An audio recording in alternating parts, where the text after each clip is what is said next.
A continuación vamos a hacer una presentación de los neurotransmisores a cargo de Iris Rodríguez Trujillo, Jennifer Carolina García Sarmiento de la Universidad Fundación de la Argentina, Psicología segundo semestre, materia Neuroanatomía, actividad evaluativa del eje 4. ¿Qué son los neurotransmisores?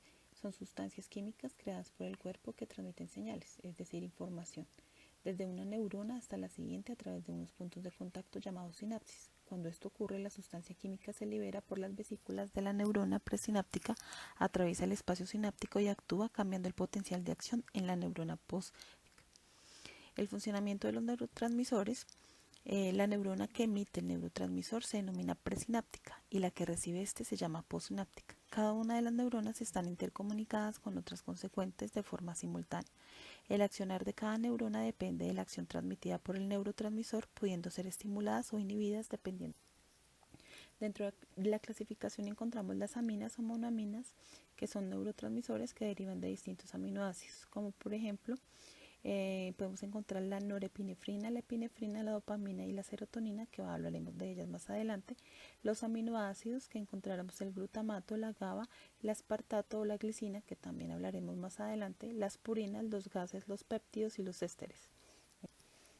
Las monoaminas obtienen su nombre debido a que éstas se sintetizan a partir de un único aminoácido. De igual manera, estas también se conocen como otra clase de neurotransmisores de pequeño tamaño. Suelen estar presentes en grupos de neuronas localizadas principalmente en el tronco encefálico. Entre los monoaminas se destacan 4 neurotransmisores que se dividen en 2 grupos: la dopamina, norepinefrina, epinefrina, serotonina, que se dividen en el grupo de las catecolaminas y las La serotonina, este neurotransmisor, es sintetizado a partir del triptófano, un aminoácido que no es fabricado por el cuerpo, por lo que debe ser aportado a través de la dieta. La serotonina es comúnmente conocida como la hormona de la felicidad, porque los niveles bajos de esta sustancia se asocian a la depresión y a la obsesión. Tiene un papel fundamental en la digestión, regula los estados de ánimo positivos y negativos, controla el nivel de temperatura corporal, influye sobre el deseo sexual, reduce los niveles de agresividad y regula el sueño. El exceso de serotonina provoca el síndrome de serotoninérgico, un conjunto de síntomas de distinta gravedad que afecta a individuos que consumen antidepresivos. Su causa más habitual es la sobredosis o la interacción entre medicamentos que tienen la capacidad de aumentar la liberación de serotonina. La dopamina es el neurotransmisor catecolaminérgico más importante del sistema nervioso central de los mamíferos y participa en la regulación de diversas funciones como la conducta motora, la emotividad, la afectividad, así como en la comunicación neuroendocrina. La dopamina se sintetiza a partir del aminoácido L-tirosina y existen mecanismos que regulan de manera muy precisa su acción. Algunas de sus funciones son las siguientes: movimiento, memoria, recompensa de placer, comportamiento, atención, inhibición de la producción de prolactina, sueño, estado anímico, aprendizaje. La deficiencia o el exceso de esta sustancia química es la causa de trastornos más o menos severos. La enfermedad de Parkinson y la drogadicción son algunos de los ejemplos de problemas asociados con niveles de dopamina. La adrenalina es un neurotransmisor que desencadena mecanismos de supervivencia, pues se asocia a las situaciones en las que tenemos que estar alerta y activados porque permite reaccionar en situaciones de estrés. La adrenalina, también conocida como epinefrina, es una de esas sustancias polivalentes que nuestro cuerpo utiliza para regular diferentes procesos corporales. Es un neurotransmisor, lo que significa que actúa como intermediario en la comunicación entre las neuronas que se establecen. La adrenalina es la hormona y el neurotransmisor de las situaciones en las que tenemos que estar alerta y activados. Los diferentes mecanismos de activación: dilata las pupilas, dilata los vasos sanguíneos, moviliza el glucógeno, aumenta el ritmo cardíaco, frena el movimiento de los intestinos y aumenta el exceso de adrenalina. Los desajustes al alza en los niveles de esta sustancia pueden generar hipertensión, dolor de cabeza, aumento de temperatura y síntomas asociados a los desórdenes de ansiedad o estrés crónico, como las náuseas, los temblores o los problemas para dormir. Además, los picos de adrenalina pueden hacer que la visión se vuelva más borrosa, ya que incrementan la presión en los ojos. A continuación, le doy paso a mi compañera Iris, que va a explicar los neurotransmisores de los aminoácidos. En la primera parte estuvimos hablando de los neurotransmisores, qué son, el funcionamiento y su clasificación. De igual forma, dentro de la clasificación, Carolina les hablaba sobre el grupo de las aminas.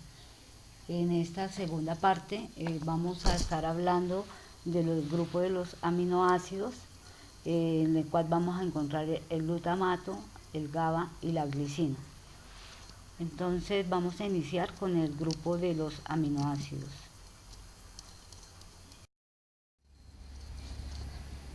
El glutamato es un neurotransmisor excitatorio. Esto quiere decir que actúa como mensajero químico despolarizando la membrana y aumentando la posibilidad de que se genere un potencial de acción.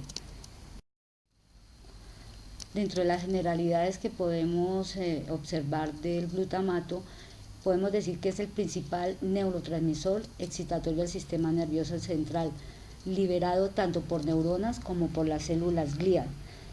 Las células glías, pues su función es de soporte de las neuronas, además que interviene activamente en los procesamientos cerebrales de la información en el organismo. Además que es importante porque mantiene un adecuado funcionamiento del tejido del sistema nervioso. El glutamato también está implicado en el sentido del gusto, en el mantenimiento de las células intestinales y en el metabolismo de las células del hígado. Es el principal mediador de la información sensorial, motora, cognitiva, emocional e interviene en la formación de memorias y en su recuperación, estando presente entre el 80 y el 90% de la sinapsis del cerebro.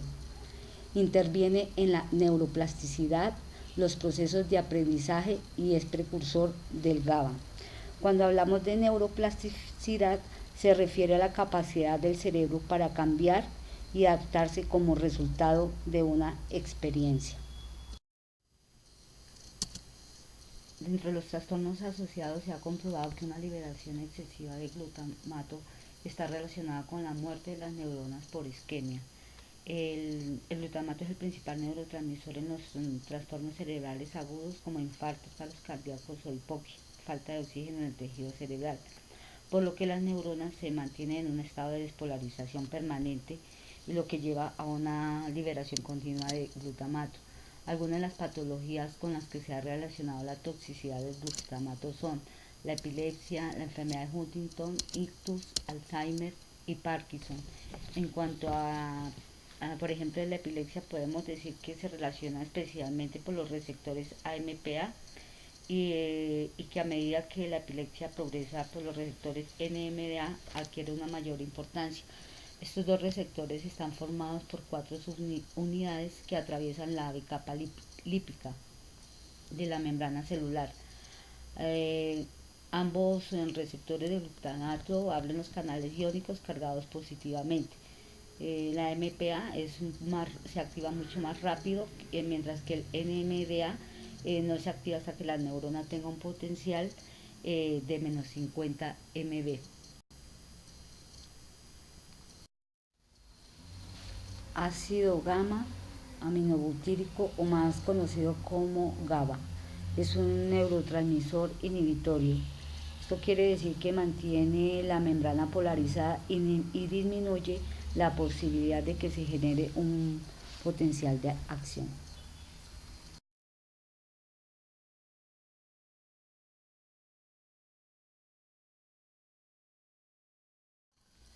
Entre las funciones del GABA está el de enviar mensajes químicos por el cerebro y el sistema nervioso. En otras palabras, participa en la comunicación entre las neuronas. Actúa como freno de los neurotransmisores excitatorios que llevan a la ansiedad y ayuda a controlar el miedo cuando las neuronas se sobreexcitan. Se encuentra en todo el cerebro, pero principalmente en el cerebelo. El GABA contribuye al control motor, la visión o regula la ansiedad, entre otras funciones corticales. Los receptores GABA situados en las neuronas reciben mensajes químicos que le hacen inhibir o disminuir los impulsos nerviosos. Juega un papel importante en la cognición y en la respuesta del cuerpo frente al estrés.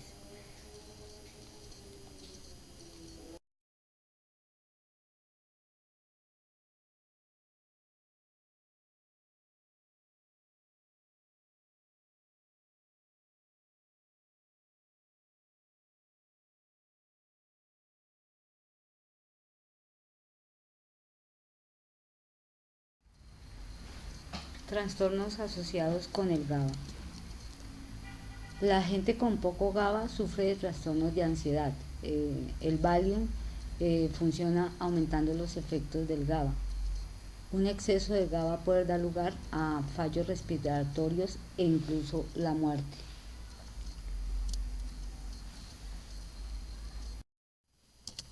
Los niveles alterados de ácido gamma aminobutírico se asocian con trastornos psiquiátricos y neurológicos. Los niveles bajos de esta sustancia, una disminución de su función, se vinculan con la ansiedad, la depresión, la esquizofrenia, trastornos de sueño y el insomnio. Por ejemplo, cuando las alteraciones en el GABA pueden provocar diversos problemas, cuando hay menos GABA de lo normal o las neuronas no funcionan correctamente, se produce insomnio. Cuando los niveles son muy elevados, se puede producir parálisis del sueño. Es un trastorno donde la persona puede despertarse cuando su cuerpo está paralizado por la fase REM y no puede moverse. Existen distintos fármacos que aumentan los niveles de GABA en el cerebro y se utilizan para tratar la epilepsia, la enfermedad de Huntington o para calmar la ansiedad, por ejemplo las benzodiazepinas. Dentro de las alteraciones del GABA se puede alterar por diferentes condiciones, como por ejemplo el consumo del alcohol, de drogas o de fármacos.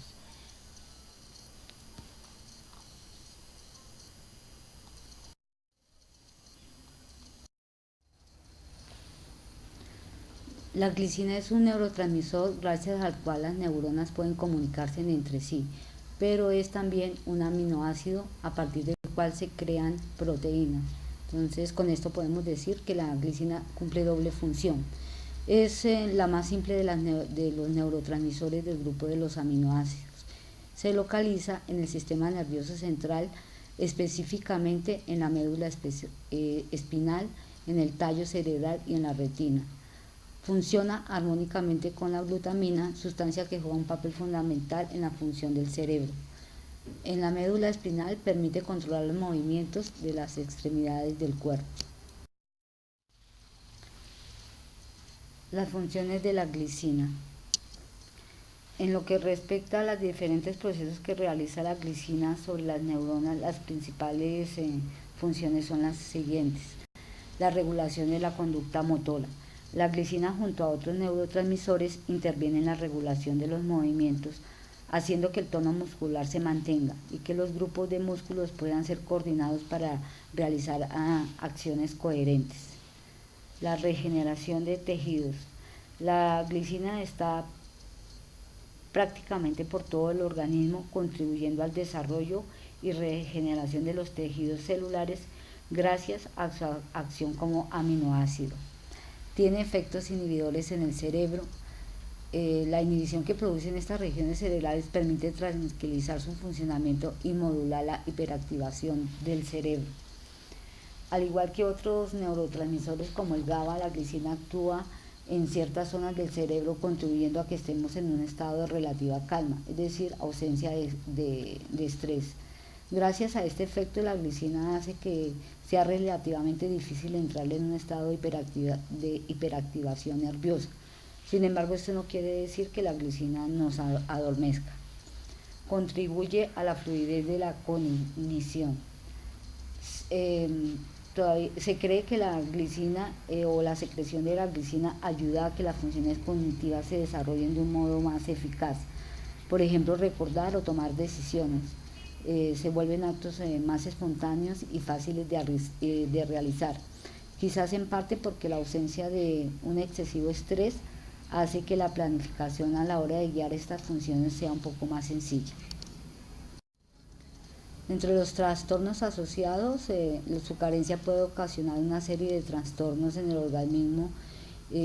Vamos a enumerar algunos de ellos: alteraciones del crecimiento, contracciones musculares bruscas, movimientos exagerados, movimientos bruscos, retraso en la restauración de los tejidos dañados, debilidad en la próstata, debilidad en el sistema inmunológico, trastornos de la glucosa, y la deficiencia de la glicina también tiene efectos convulsionantes.